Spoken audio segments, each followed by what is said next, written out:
Hello everyone, welcome to eLearnChat, where talk, it's knowledge. And with me today are two talkers, but also two writers. We've got with us, in the upper corner, we've got Pooja Jaisingh. She is an evangelist for Adobe, senior evangelist, and she's back with Adobe, by the way, if you're wondering, because she was on, I think earlier in the year. She had gone on her own, decided to go back. And in the lower corner, we've got Damien, and I'm going to mess up his name, so Damien, say your last name. Damien Bruyndonckx. It's Dutch from Belgium. And it's not that hard. It's just that I don't want to say it wrong, so I'd rather have him say it right. Anyway, let's start the intro.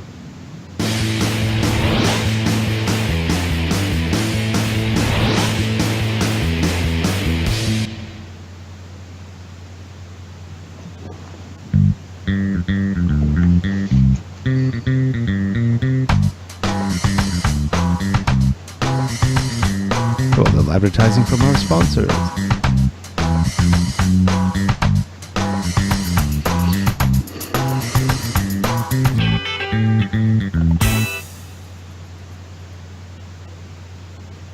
And this is the book we're going to talk about today. All right, so we are back, and I'm really glad to have two. You know, the e-learning community is not that large, and when you deal with nice people in the e-learning community, it's always a pleasure. And I've got two very nice people with us today. Pooja's an old friend. I've known Damien for years too. It's just that we've never met in person. Almost met this year, but we didn't get to do it. But you guys are both very well-known Adobe Captivate people. Pooja works with Adobe in the Captivate group. She's one of the senior evangelists, does a lot of presentations at trade shows, has won the championships in the, I think it's DevLearn you've won those, right? In the demo festival? Yeah. Yeah, she's won, I think, 2 or 3 of them already, if not more. Seven, I guess, yeah. 7? You won 7 of them? Oh, you're So right now, from last 1 or 2 years, I'm taking a little break so that others can get opportunity to win more. Well, that's really good. Congratulations on all that. You do good work, and you have a nice passion for the product, and you've been true to the product for a long time. And Damien, you've been around the Captivate world at least probably a decade or more. Yeah, I started with Captivate 1 actually. My first big Captivate project was in 2004 for a big company here. It was with Captivate 1, so I started at the beginning. At that time I was working for a macromedia training center, and because I was trained as an elementary school teacher, my boss told me, well, there is a new product here, it's about teaching, so you're a teacher, you might be interested, just have a look, and that's how it all started. That's fun. I think I'm older than both of you, so I started with RoboDemo, and before that, FlashCam. That really goes back a long way. That was early 2002, I think. That's when FlashCam came out, and then it became RoboDemo when it got acquired. Then Macromedia acquired it, became still RoboDemo for a while. Then they called it, I think, Captivate, and then Adobe took it over for the last, I don't know, what's it been, 13, 14 years? It's been a long time. So, yeah, it's kind of fun watching the product grow, evolve, change. Now, that's the first page of the book, Rick. That is, the history of Captivate. And it's fun watching you guys. Now, Damien, you've written several books on Captivate already, and you've been very kind to me. I think I've written something or other for each of the books, and thank you so much for that. But it's fun. What got both of you into writing a book together? Well, this is my 5th book on Captivate, actually, and when they released Captivate 8, my book came out a little late after the release of Captivate 8, so they released Captivate 9 very close to the book release, a few weeks or months after the book was released. Captivate 9 was on the market, so I wasn't really up to starting the whole process again. And when they released Captivate 2017, I was really hesitating about writing just another book because it's a lot of work. But then at that time, Pooja has left Adobe. I met her in Las Vegas. US for the Adobe Learning Summit, and she told me, well, I really want to write a book, you know. So of course I took a good note of that sentence from her. I see she's laughing. And it was time to write this one. I wrote an email to Pooja and asking her, are you still up to it? And she says yes. So here we go. Well, that's great. And you know, you're both very knowledgeable in Captivate. You're really good. How was the experience working together? It was fun. It was fun, Rick. So we used to have endless number of Skype chats, and we used to joke around. And we used to actually it was helpful because Damien already had the book for Captivate 8, so we had to take the existing book and update it for 2017. So in a way, it was a little easier. But then coming up with the new things that were added in 9 and 2017 was a little hectic. But we took about say 5 to 6 months to complete the book, and it was a lot of fun. That's good. That's good because like Damien said, writing a book is a lot of work. It is. Everybody thinks, I'm going to write a book today. It's not that easy, especially technical books, and you have to go through. Did you guys do your own review process, or did somebody review it for you? No, so we have a publisher. So the publisher is Pact Publishing, and they are supposed actually to search for a reviewer for us. So when we send the chapters during the writing process to Pact Publishing, they send it to the reviewers, and the reviewers are reviewing the first chapters as we write the upcoming chapters. And this year we had two awesome reviewers from the Captivate community, people that we know. One of them is Paul Winston from Canada. Yes. And the second one was Alice Hackler from Seattle. So we had a great review process. That's good. That's good. And I know Packet's fussy. They don't want, they really make you go through a good review cycle. So that's good. Mm-hmm.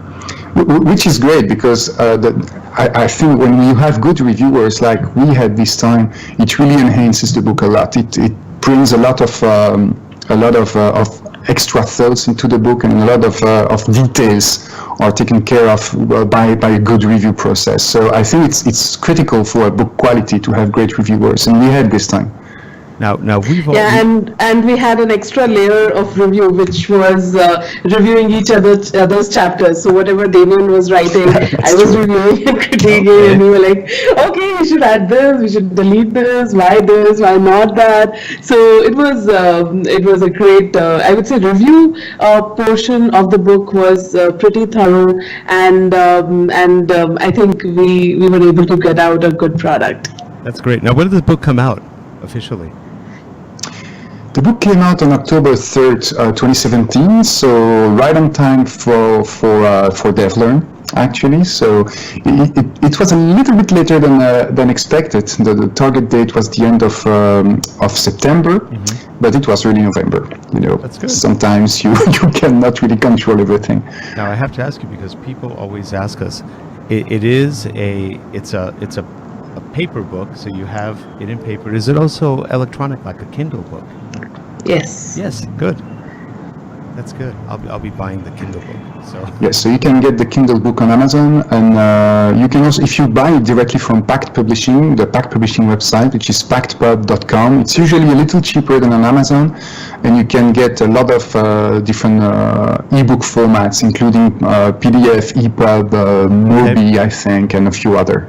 That's good. That's really good. Yeah, and it's also available on Safari Online Books. If the organizations have subscription for that, they can access the book from Safari Online Books as well. That's great. Well, I'm really glad for both of you doing the book. I think it's fun seeing what you guys are doing, and two, it's always fun to see the collaborations between, people who are well into the product. Now, what do you see as different in Adobe and Captivate 2017, for example, from Captivate 8 or 9? So let me take that question. So in 2017, the responsive workflow has changed completely. So previously we used to have breakpoints for designing content where you had like 3, 4, or 5 breakpoints where you design content individually. With 2017, there is fluid boxes which just allow you to create a structure, something like a wireframe that we do in the web world. It allows you to create those boxes and you add content to those boxes, and when you go to the smaller devices, those boxes auto arrange themselves based on whatever rules you set. So it's pretty interesting, and I would say it's the newest technology in creating responsive e-learning courses, and it's fun. That's pretty good. Is that also being used by other Adobe products? That kind of responsive? No, that is for Captivate only. Yeah. And another good thing that was added in 2017 was compatibility for typekit fonts, so that you don't have to use those boring web-safe fonts in your courses. You can use some nice, interesting fonts in your courses, and it'll look right on any device. Yeah, and I think it's, 37 typekit WebKit fonts? I think it was 37. It may be more by now, but it's a lot more now. It's a lot so more. I think Typekit acquired a lot of more fonts and font companies. So there is a lot of variety. And if you have Creative Cloud subscription, you get like 100 free fonts. So you have a lot to use here. And those all work on WebKit? Damien can answer that question, I guess.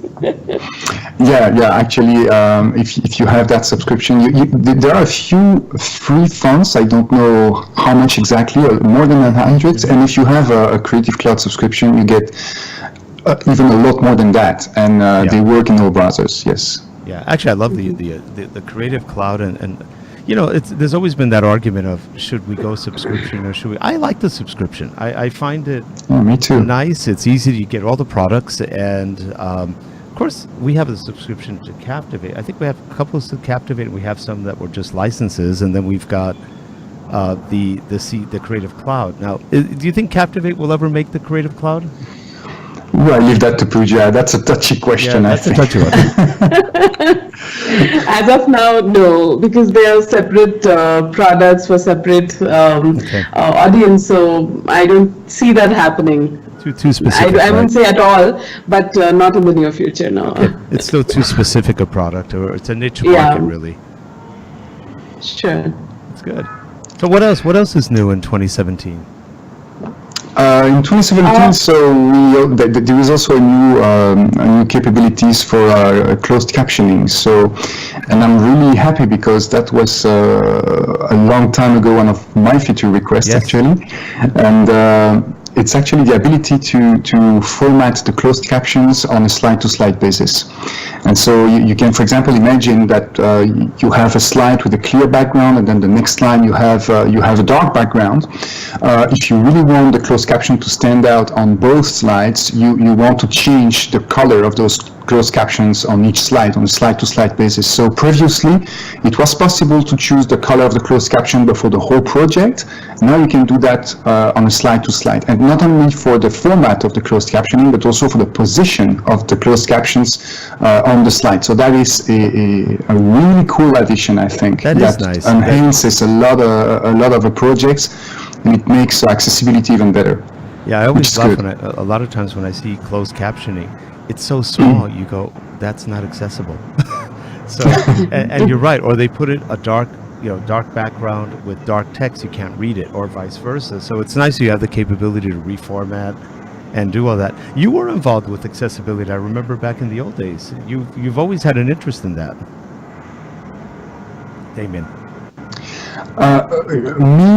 I'm interested in accessibility because I think we all have to be interested in accessibility. It's an important part of every web project. Actually, I'm also a web developer, so and basically when we do Captivate, we do web content. So the same rules apply to Captivate and to a traditional website. And I think it's part of our job as developers, e-learning developers, web developers, to take care of accessibility. but I think Pooja was also involved in accessibility a lot on Adobe's side, if I'm not mistaken.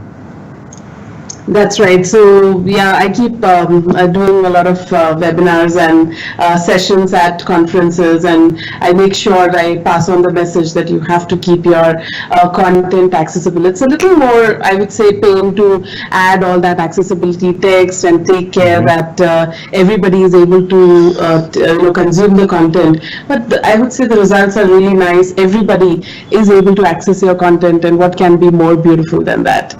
Well, yeah, it's sort of interesting. There's been some studies done that 80% of the websites are unreadable. And you just kind of shake your head and go.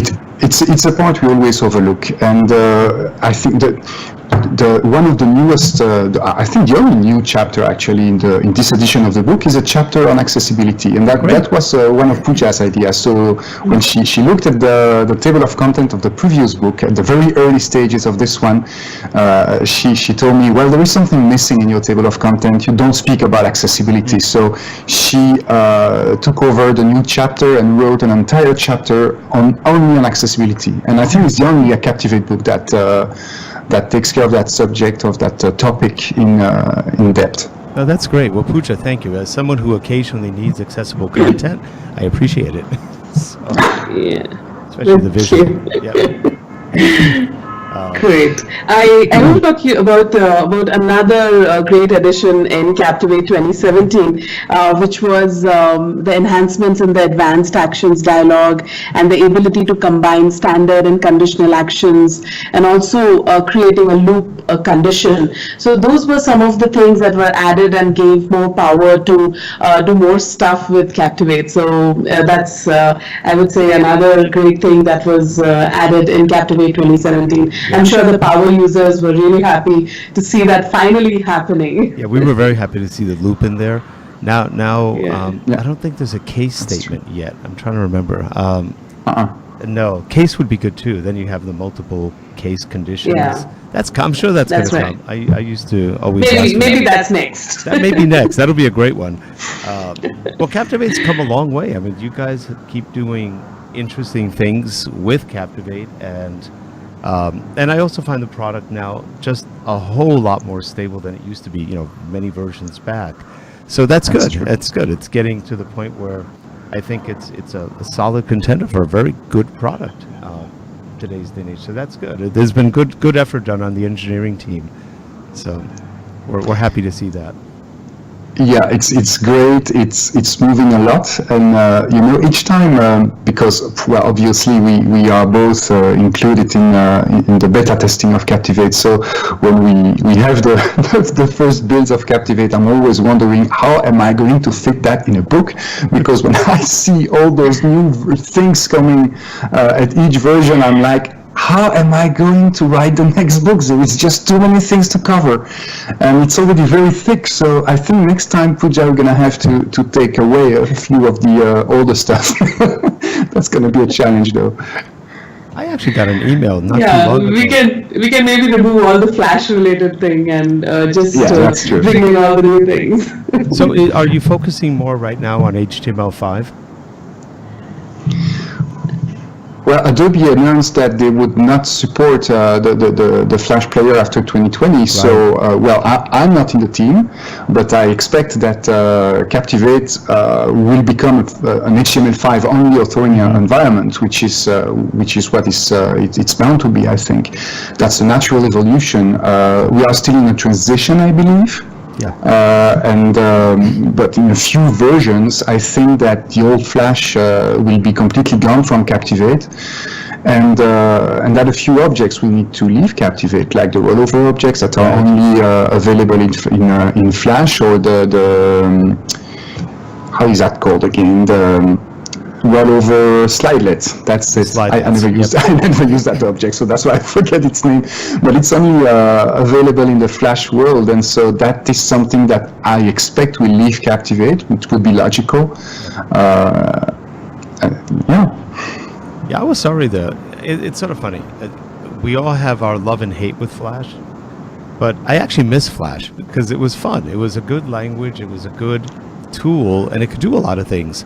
So HTML5 is good, but we're losing some things that people liked, although they liked it a lot, probably more than they should. But Yeah, like and the to a slides. certain extent, I'm currently preparing a course for our LinkedIn Learning on HTML5 video and audio, and I think Flash pioneered a lot of that, and did. it is technologies like Flash that makes us accustomed to video, audio, and interaction on the web, and I think that HTML5 took a lot of inspiration into what the plugins were doing. So we have to be thankful to Flash and all the other plugins for showing us the way.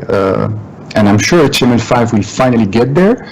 But it's a bad thing that people are mad about Flash. I think Flash had its moment. It was very useful, and it has contributed a lot to where we are today. No, it's true. It was in its day, it was really pretty innovative. So it was Absolutely. Good. It's sort of interesting that what kind of hurt Flash the most were the cell phones, of all things. Actually, I really think there was nothing wrong with Flash other than politics between Apple and Adobe. Beyond that, I don't think there was really that much of an issue. It was a made-up issue. Let's just put it that way. That's my opinion. Yeah, it's like that for a lot of issues. Again, I'm currently researching that topic on HTML5 video and audio, and when you see the war on video and audio formats on the internet between the browsers, it's really the same thing. It's about politics, it's about money, it's about economy, but it has nothing to do with technical issues, actually. No. And it's interesting. Recently, the browser that became #1 worldwide was Firefox. I was surprised. I've been using Firefox forever, and they actually are now more popular than the old IE or Internet Explorer, which is sort of interesting. And second, That's interesting. I was actually surprised. And then it's IE, and then it's Chrome, and Safari's somewhere like fourth or fifth, third or fourth. I'm not sure. I thought I Chrome don't know. was I've stopped using other above. browsers. It's just been Chrome for me. Okay. If things don't work on Chrome, then I move to other browsers. But Chrome has been my main browser for almost 5 years now. Okay, and Chrome's fast. Actually, the new new Windows Edge browser, I am almost positive is embedded Chrome, though they won't admit it, because we get Chrome error messages when things go bad on Edge. And I don't have Chrome on my machine, so I'm going, now this is interesting. I'm getting Chrome error message from Windows. That's good. I never really looked into Edge because I'm working on a Mac, so and Edge doesn't work on a Mac. Yeah. But I think it's a very good thing that IE is finally going away and that Edge is there, because it will help go forward and be compliant with the standards. It will help a lot. That's true. And by the way, Damien, I have to tell you, you and I have known each other for years. We've emailed a lot. I think we've texted or whatever. I've never heard you before, and your English is impeccable. So, thank you. I've never heard you in person. I was going, your English is really quite good. So, yeah, I cheat. I lived in the United States, actually. I began my career in the United States. I was French teacher in Louisiana. Ah, interesting. Because French is my native language. Right. So I learned English, the bad Southern accent. That's how I learned my English. Just say y'all. Just say y'all a lot. Y'all. Y'all. How you doing, dude? Yeah. That's funny. How long did you live here? Like the South, a little bit. You know what I love about the South, though? It's one of the few places in the country where people are very polite. They have respect. They're a little better. In other places, not so much. We live in California, which is no respect. There's not a lot of this. People are somewhat polite, but it depends. But the South is very, very polite. Yeah, I really enjoyed living there and working there. And again, I picked up most of my English. And actually, 3 years after that, in 2001, when I came back to Belgium, I came across a company in Belgium that was looking for pedagogical profile with a knowledge of English. So that was perfect for me. Perfect fit. And that's how I started as an IT trainer, actually. Oh, that's good. That's good. That was my old background, IT. I spent 20-something years in IT. And it was fun. It was fun. Then I went into multimedia.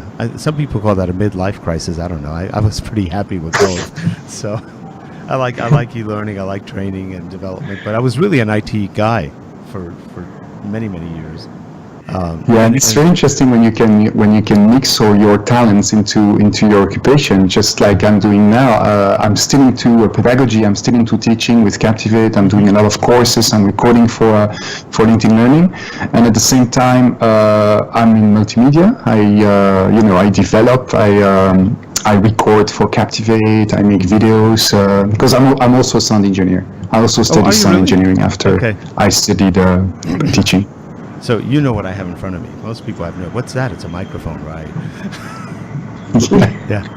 Actually, a lot of people say, "Why do you have so much equipment?" I go, "We want it to sound good. It's it's fun. Audio engineering is wonderful." It's great, and again, it's it's overlooked a lot of time, especially when we do e-learning.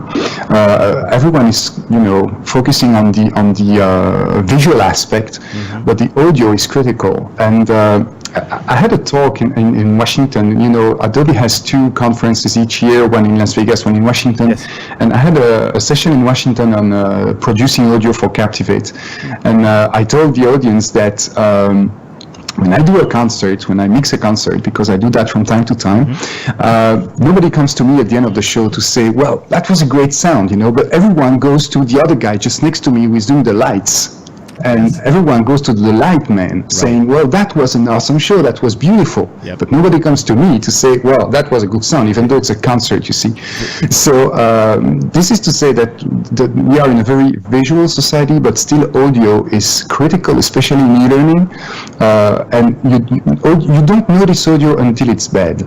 Well, it's funny you say that. When I've taught video, for example, video shooting, video editing, I always tell people, okay, video is important, but if your sound is bad, you will lose on the video. In fact, I tell people, get your PlayStation, get your Nintendo, get whatever you have, and turn off the sound while you're watching a game.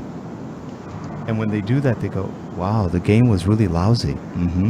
Because the emotion is gone. Without sound, there's no emotion at all. None. Zero. And people don't realize that, how important sound is to anything.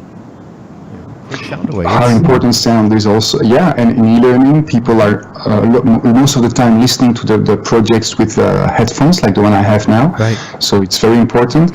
And what you say, Rick, just a few minutes ago, you say we emailed together, but it's the first time that you hear me. Yes. You see? Yeah. So you notice the sound, and when you hear someone's voice, it's like there is a very specific connection that is made. Oh, absolutely. And that's why I said you have a very nice voice, and you also speak English perfectly. Very, very well spoken. And your English is nice too. and I never do that. And English is my second language. So, though I was 3 years old when I came here, so Spanish wasn't much of a language either. But yeah, that's a lot of fun. Pooja, what made you go back to Adobe? I was missing my friends. You were a very integral part of the team. I know many times people don't praise the evangelists a lot for the work that they do, but you and Alan were both working as evangelists, and it made a big difference to what people perceived about the product and the way it was put out there. You did a really nice, wonderful job. I don't kid around when I say that. I'm working right now with 2 of the nicest people in the e-learning industry, and that's for me a great pleasure, because some of the people aren't so nice. There are a lot of nice people, but you folks are very nice. And Pooja, you've always been, and I've seen you tired at the shows, and there's always a smile. And it's hard not to love you for that, if you know what I mean. Just before we picked up the show, just before we went on air, we were on Skype, and Pooja sent me a nice message. She sent me, voice check, headphone check, and smile check. Smile check. Oh, Pooja, you don't need a smile. You're always smiling. So, but no, I've seen Pooja at many of the trade shows, and we always say, "How's your daughter doing?" And your daughter's older now. Was she 5 or 6? She's 7 now. 7. God, I remember when she was like 1. So, yeah. Time flies. Time That was flies. long back, right? I came first time on eLearnChat in 2012. So I was just looking at the recording today, and I shared it with Damien also. Here's my first eLearnChat. Yeah. And that was in 2012. Yeah, that time Mishti was I think 1.5 or 2. Yeah, I Maybe remember 2, that. yeah. Yeah, she likes her daughter a lot. Anyway, well, guys, would you any closing comments on either of you before we bring this one to a close? Well, closing comment, we have a great book, so it's that's with both our names on the cover. So that's a great resource, of course, to learn Captivate. And if you want to get it, the best thing to do is to go to the Pact Publishing website, pactpub.com, and to search for Mastering Adobe Captivate 2017, and you can get a lot of different formats, including a hard copy and also PDF, EPUB, Mobi, and I think Amazon Kindle as well. That's right. So that was my closing statement. That's wonderful. Yeah, definitely do buy the book out there. It's a great book. I had a chance to read parts of it when it was still pre-production, and it's a good book. It's a good book, a lot of good information, and it's an Adobe product. There's not a lot of documentation, so buy the book. It helps. Yeah, nobody does documentation anymore, anywhere. So that helps. Pooja, any closing comments you'd like to make? No, it was wonderful being here, Rick. It's always nice talking to you, seeing you at the shows, and coming here at eLearnChat. So thank you very much for inviting both of us, and it was great chatting with you. Same here, my pleasure, and we look forward to seeing you at the next show. Maybe if you guys are at Learning Solutions, I think we're going to try to make it there this year. So hopefully we can see you guys over there. Sure. Sure. We'll see what we can do. Anyway, we will have the book information on the show notes. So if you're interested in the book, there'll be a link there to go to probably Amazon and pick it up, or Packet Publishing. We'll put some of the links on there in the show notes, and we look forward to seeing you two again soon. So good luck on the book, and thank you guys for watching. We'll see you next week on eLearnChat. Have a good one, everyone. Thanks. Bye-bye. Bye-bye.